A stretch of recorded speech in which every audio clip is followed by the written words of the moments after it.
páni, milí naši hostia. Dovolte, aby som vás veľmi úprimne a srdečne privítala v priestoroch našej jedálne strednej školy. Ste našimi milými hostiami, poprosila by som pani primátorku o krátky príhovor.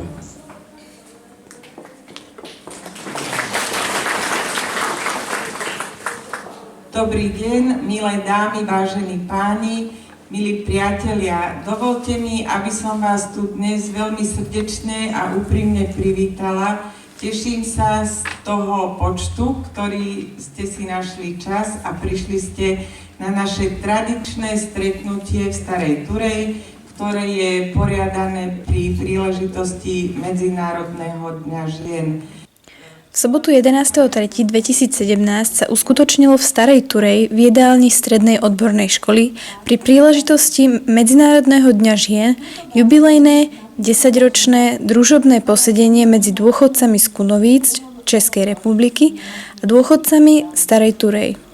Moderátorka podujatia Zuzana Zigová privítala hostí a taktiež srdečne privítala ostatných prítomných. Milými slovami k Medzinárodnému dňu žien sa prihovorila primátorka mesta Anna Halinárová a z Kunovíc predseda klubu telesne postihnutých Jaroslav Hanák. V kultúrnom programe účinkovali básňou Anna Chmurová, dve piesne zahrala na harmonike a zaspievala predsedníčka základnej organizácie Jednoty dôchodcov Slovenska Stará Turá Eva Tomisová a príjemnú atmosféru mnohými peknými piesňami navodil dlhoročný solista opery Slovenského národného divadla, magister umení Ivan Ožvát. Populárny hudobník z Hrušovského Ivan Kabiev vyhrával nielen na počúvanie, ale i do tanca. Mnohí sa už teraz tešia na ďalšie stretnutie, tentoraz na Katarínu do Kunovíc. O uvedenom družobnom stretnutí sa deň vopred v piatok dozvedeli i poslucháči televízie Šláger a účastníkom posedenia bol zaslaný hudobný darček v podobe hudobného klipu. Taktiež pre nich v nedeľu na rádiu Regina v relácii Hráme jubilantom odznela pesnička, pretože nie všade v mestách a obciach vytvárajú dobré podmienky pre dôchodcov ako v Starej Turej a Kunoviciach. Práve vďaka výnimočným a priateľským vzťahom oboch miest sa môžu takto vzájomne stretávať. Šťastím žiaril jeho zrak, že remá sa veľmi báječne, keď mu ušla konečne. Len bez ženy môže byť človek blašený, ale to ja sa ženiť nikdy nebudem. Nie, veru nie, žiadna z nich ma nedostane. Radšej sa nechám zahrabať po čiernu zem.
marci s prvými jarnými kvetmi si už tradične pripomíname aj odkaz velikána pedagogiky Jána Amosa Komenského.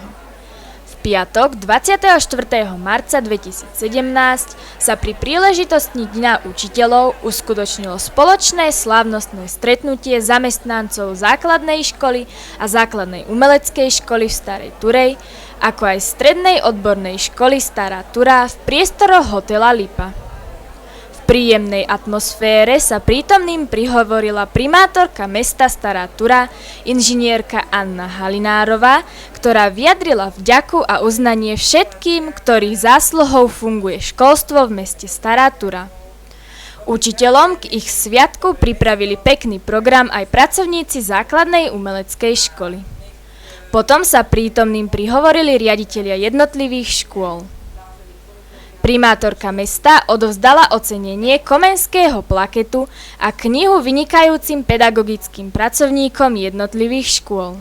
Za základnú školu doktorke Beáte Puškárovej, magisterkám Danke Malej a Andreje Majtánovej a tiež riaditeľke školy magisterke Jane Koštialovej.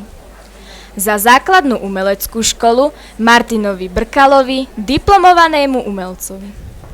Aj keď stredná odborná škola v Starej Turej nepatrí do zriadovateľskej pôsobnosti mesta, primátorka ocenila aj riaditeľa školy, inžiniera Milana Durošku, za osobný prínos a dosahovanie výnimočných úspechov vo výchovno-vzdelávacej práci školy.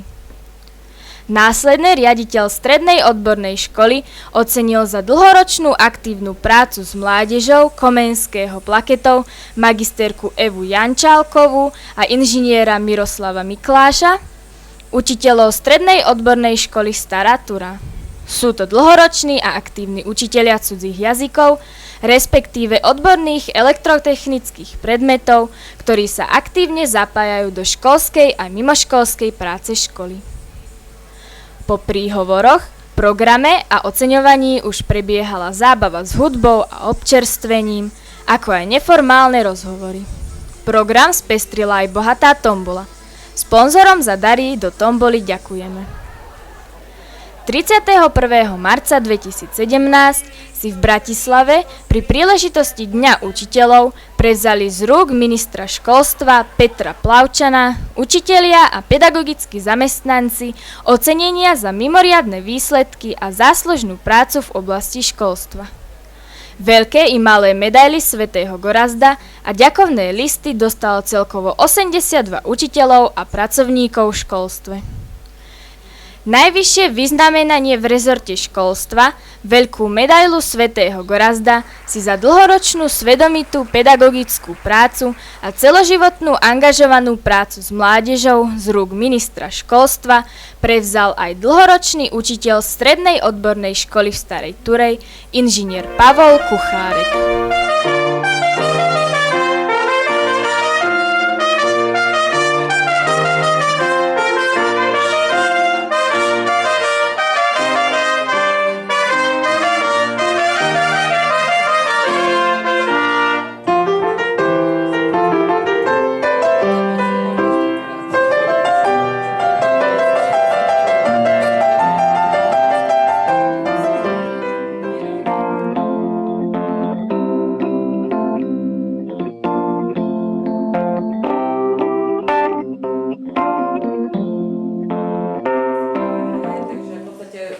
Keď skončí komisia, prídete za nami, dáte mi postupové práce, výsledkovú listinu hlavne, práce postupujúcich do celoslovenského kola, dohody o vykonaní práce, neprevzaté práce, že nás ľúbite, tak máte už dohody predpísané, takže vy to si skontrolujte, prosím, že som tam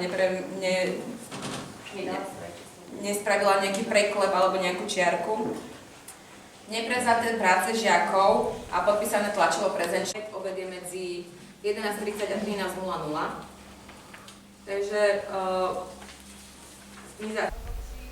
V dňoch 6. a 7.4.2017 sa v priestoroch Strednej odbornej školy Stará Turá uskutočnila krajská prehliadka 39. ročníka stredoškolskej odbornej činnosti.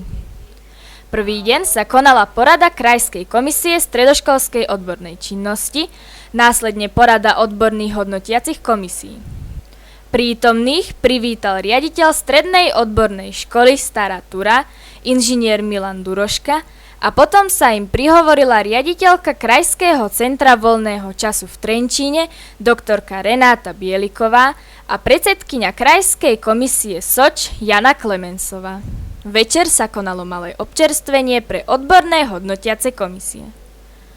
Na druhý deň, 7. apríla 2017, prišli žiaci, súťažiaci, ostatní členovia odborných hodnotiacich komisií aj za firmy a Slovenskú obchodnú a priemyselnú komoru a ďalší hostia. Žiakov a porodcov prišli pozdraviť aj vzácni hostia. Vedúca odboru školstva a kultúry Úradu Trenčianskeho samosprávneho kraja inžinierka Daniela Hilčíková, prednosta okresného úradu Trenčín doktor inžinier Jozef Stopka, PhD, vedúca odboru školstva okresného úradu Trenčín magisterka Iveta Kováčiková spolu s magistrom Tiborom Bélikom, koordinátorom olympiád a súťaží, riaditeľ Slovenskej obchodnej a priemyselnej komory Trenčín inžinier Ján Václav, za štátny inštitút odborného vzdelávania Bratislava inžinierka Michaela Ďurčeková, PhD, ktorá aj zasadla do odbornej hodnotiacej komisie, a samozrejme tiež riaditeľ usporiadateľskej školy inžinier Milan Duroška. Členstvo v odborných hodnotiacich komisiách okrem stredoškolských učiteľov prijali aj zástupcovia zamestnávateľov, podnikateľov a členovia Slovenskej obchodnej a priemyselnej komory, čo určite zvýšilo odbornú úroveň hodnotenia a väčšie prepojenie tejto súťaže s praxou. Potom už prebiehali obhajoby žiakov. Víťazov vyhlásili predsedovia jednotlivých komisí a odovzdali im poháre, diplomy a vecné dary od sponzorov. Z každého odboru víťaz a druhý v poradí postupujú do celoštátneho kola, ktoré sa bude konať 25. až 28. apríla 2017 v Banskej Bystrici.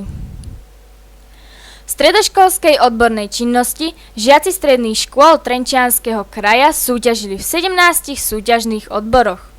01 problematika voľného času, 02 matematika fyzika, 03 chémia potravinárstvo, 04 biológia, 05 životné prostredie, geografia, geológia, 06 zdravotníctvo a farmakológia, 07 pôdohospodárstvo, poľnohospodárstvo, lesné a vodné hospodárstvo, 08 cestovný ruch, hotelierstvo, gastronómia, 09 strojárstvo, hutníctvo, doprava, 10 stavebníctvo, geodézia, kartografia, 11 informatika, 12 elektrotechnika a hardware, 13 história, filozofia, právne vedy, 14 tvorba učebných pomôcok, didaktické technológie, 15 ekonomika a riadenie, 16 teória kultúry, umenie, umelecká odevná tvorba, 17 pedagogika, psychológia, sociológia.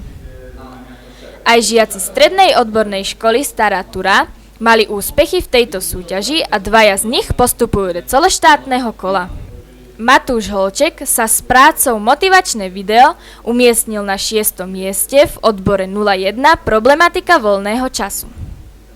Marek Slávik sa s prácou Source, váš zdroj dobrej kávy, umiestnil na výbornom 2. mieste v odbore 08 cestovný ruch, hotelierstvo, gastronómia a postupuje do celoštátneho kola.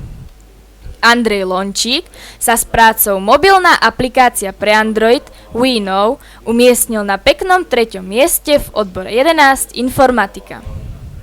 Oliver Halaš sa s prácou meteorologická stanica umiestnil na výbornom 2. mieste v odbore 12 elektrotechnika a hardware a postupuje do celoštátneho kola. Jakub Perička sa s prácou ukážka spolupráce robota ABB a inteligentnou kamerou Cognex umiestnil na 5. mieste v odbore 14 tvorba učebných pomôcok, didaktické technológie. Zo škôl nášho regiónu ešte postupujú do celoštátneho kola 4 práce z gymnázia v Novom Meste nad Váhom, 3 práce zo strednej priemyselnej školy v Novom Meste nad Váhom a 1 práca zo strednej odbornej školy obchodu a služieb v Novom Meste nad Váhom. Budeme im držať palce, aby čo najlepšie reprezentovali seba, školu aj Trenčiansky kraj.